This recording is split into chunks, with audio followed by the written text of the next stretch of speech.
Chapter 428, Incineration. Sacred Heart Cloister, the largest cloister in Trier's eternal Blazing Sun Church. Why did Albus Medici go there? Could he be an undercover agent sent by the Purifier into the Iron and Blood Cross Order? Or did Gardner Martin instruct him to keep an eye on the Sacred Heart Cloister? Lumien's mind raced with questions and guesses. As he advanced, clutching a carbide lamp, Irida hastily interjected with more information. I have a friend at the Sacred Heart Cloister. I often go there to drink with him. Lumien, momentarily diverting his focus from Albus Medici, jested, Can the cloister monks drink? The two moved through the shadowy passageway, guided solely by the yellowish glow of the carbide lamp. Irida rambled, Of course they can, but they can't partake in liquor or get inebriated. The wine brewed by the Sacred Heart Cloister is the finest I've ever tasted. Is your friend a monk? Lumien walked at a moderate pace, his footsteps echoing through the seemingly endless passageway. Irida appeared content conversing with Seal and didn't hide anything. Yes, he's a member of the Brotherhood Minor and served as my nephew's baptism priest. Later, he could no longer tolerate the cathedral's clergy indulging in pleasures and chose to become a monk. He joined the Sacred Heart Cloister and is currently overseeing the brewery. A member of the Brotherhood Minor, champions of temperance and asceticism, Lumien deduced this and redirected their conversation. How often have you and your friend seen Albus Medici? What was the reason for his visit to the Sacred Heart Cloister? Just once, Irida muttered. I don't concern myself with such matters. There are no nuns there. When I saw him, he was walking through the corridor with a monk and entered the rear of the cloister. It appears that Albus Medici had not entered covertly or with fear of discovery. Lumien deduced this from Irida's account. Amidst poet Irida's relentless search for topics, the two of them finally passed through the eerie wax statue room, leaving behind the hall with the enigmatic doors of hope, madness, and death. They retraced their steps to the underground palace. Irida let out a long sigh of relief and relaxed. He grumbled, The underground palace is so dangerous, and there are creatures with supernatural abilities. Puffer truly led us into an adventure down here. Is he attempting to get us killed? You've all been corrupted by the King's Pie game many times. I wonder if you're truly alive. Lumien refrained from a direct response to Irida's grievances, opting for a playful smile as he remarked. It seems that the more frightened and tense you are, the more you like to talk. That's what makes me feel alive, Irida confessed.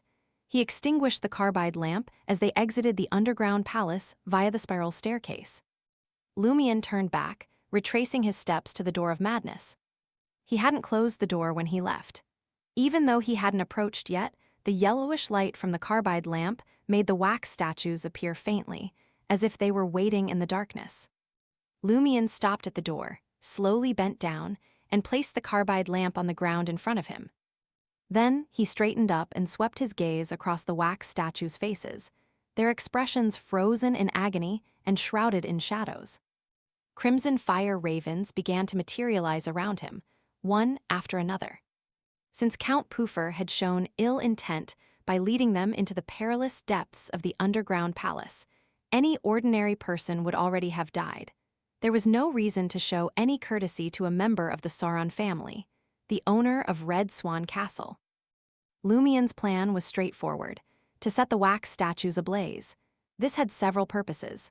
First, it might assist in digesting his potion. Second, it could preemptively eliminate potential threats, preventing the wax statues from coming to life and attacking at a critical moment. Lastly, it could create a chaotic situation that would disrupt Count Puffer's secret plan, sowing doubt and confusion for their further exploration. Chaos often created opportunities. Swoosh, swoosh, swoosh. With a swift motion, he released a flurry of crimson fire ravens that darted towards the wax statues. After dispatching 2 batches of fire ravens, Lumien dropped to one knee, pressing his hands to the ground. From his palms, fiery serpents slithered out, winding their way through the pile of wax statues and swiftly igniting them. A cacophony of explosions followed as the wax statues' heads burst, and their lower extremities were engulfed in flames, creating a cage of crimson fire. The flesh-white wax that composed their bodies melted rapidly, turning into liquid droplets or softening and crumbling away, rendering them fragile under the dual onslaught of explosion and combustion. Smack! The muscles on one of the wax statues completely disintegrated, revealing a new face. It was a human face. It was a male human who had lost his eyes and died long ago, his face filled with pain. Silently, more wax statues softened and crumbled. Without exception, there was a human corpse inside every one of them. Among the corpses encased in the wax statues were men and women, some with exposed flesh and skin, others with heads and bodies that appeared to have been crudely stitched together after death. Some had open stomachs, their intestines tangled and filled with white wax, creating a grotesque sight. What all of them had in common was the haunting expression of pain etched across their faces, as if they had lived through unspeakable horrors or had been trapped in the darkest of nightmares. As Lumion observed, the melted wax transformed into a viscous liquid that oozed from the faces of the deceased humans. It was as if these tortured souls were weeping tears of relief as they faced the purifying embrace of the flames. Inside the statues are actually real people. Lumion, who had his fair share of horrifying scenes, couldn't help but tense up, instinctively feeling repulsed and afraid. He finally knew where the ordinary people from Red Swan Castle, who had gone mad and mutilated themselves in his nightmares, had gone. Lumion rose to his feet, clutching the carbide lamp. Crimson flames erupted from his body, transforming into blazing meteors that streaked to every corner of the wax statue-filled chamber, turning it into an inferno. The flesh-white wax began to burn fervently, feeding upon itself until there was no space left for the fire to consume. Lumion's eyes reflected the crimson conflagration and the viscous waxed hairs on his pale face.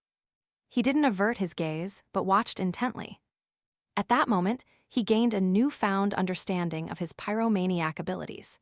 The once vague third acting principle became clear. The pyromaniac wreaked havoc and caused utter catastrophe. As for pyromaniacs, they could willingly unleash disaster and destruction upon anyone. Lumion fervently wished that the heretics and those who had gone mad and could only harm others would be engulfed by the flames.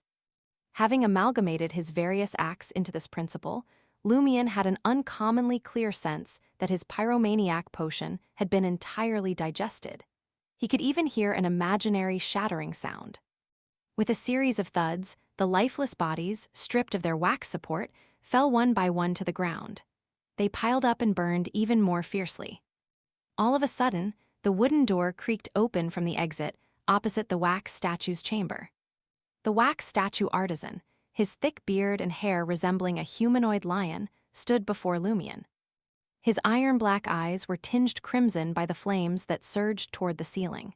His voice sounded ethereal as he inquired, "Why did you set my wax statues ablaze?" Lumion didn't answer. Instead, he activated the black mark on his right shoulder. Spirit World Traversal. A spectral light flickered within his clothing, and his form swiftly materialized next to the wax statue artisan. Almost simultaneously, Lumion parted his lips. "Huh?" A pale yellow, gaseous light shot out of his mouth and struck the wax statue artisan's head. The wax statue artisan, clad in a grayish-black robe, swayed visibly, as if momentarily losing his balance. He didn't lose consciousness completely. It was more like he had undergone a psychic piercing and was in a state of shock induced by the pain. Lumion didn't rely solely on the spell of Harumph. He raised his prepared left palm and hurled a crimson fireball, tightly compressed in layers, into the wax statue artisan's mouth and nose with fire infusion. The fireball, gradually turning white in color, whooshed into the target's mouth and nostrils, invading his brain. Boom! The blazing white fireball exploded from the inside out, while Lumion watched as the wax statue artisan's head expanded rapidly before exploding. Flaming flesh and blood spurted out.